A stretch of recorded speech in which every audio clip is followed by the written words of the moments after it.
अगर रात में आपके यहाँ भी लाइट चली जाए तो भूल कर भी कूलर बंद मत करना, वरना जो बाहर खड़ा है वह अंदर आ जाएगा।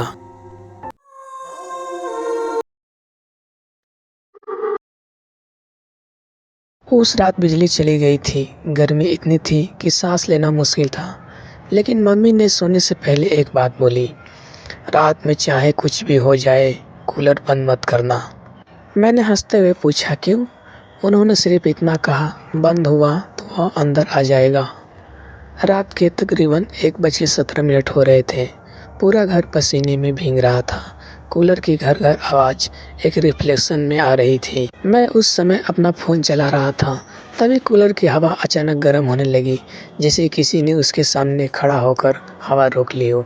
मैं उठकर देखा, कूलर चल रहा था, लेकिन हवा रूम के एक कोने में जा रही थी, जैसे कि वहाँ पर कोई खड़ा हो और हवा सिर्फ उस पर ही लग रही हो। तभी कूलर की आवाज़ बदली, जैसे कोई उसके अंदर सांस ले रहा हो। मैं शॉक हो गया। मैंने फ़ोन पर टाइम देखा, 2:03 हो रहे थे। मम्मी का एक मैसेज आया था, सो मत जाना। गर्मी बढ़ती जा रही थी, पसीने आंखों में जा रहे थे। मैंने कूलर की तरफ टॉर्च मारा और जो देखा, देख के मैं हैरान हो गया। कूलर के पानी में किसी का रिफ्लेक्शन था, लेकिन रूम में मेरे अलावा कोई नहीं था। रिफ्लेक्शन में एक आदमी झुककर कूलर के अंदर से मुझे ही देख रहा था। उसकी स्किन जली हुई थी, आंखें पूरी सफ़ेद और उसके होंठ हिल रहे थे, जैसे कोई कुछ कहना चाह रहा हो, बंद कर दे। अचानक लाइट चली गई, कूलर बंद, रूम में कंप्लीट साइलेंट।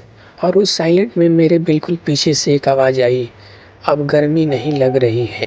यह सब सुनने के बाद मैंने जैसे पीछे देखा, बेड पर कोई बैठा था।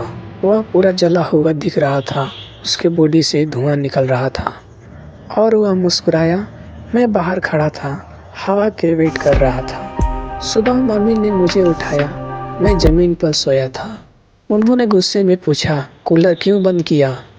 मैंने कहा, लाइट आ गई थी। उन्होंने शौक में कहा, कल रात तो पूरी शहर में लाइट आ ही नहीं थी। तब मेरी नज़र कूलर पर गई। उसके पानी में आज भी किसी का रिफ्लेक्शन था और इस बार वह मेरा नहीं था। अगर ऐसा इंसिडेंट आपके भी रात में हो तो आप क्या करेंगे? कमेंट में ज़रूर बताएं।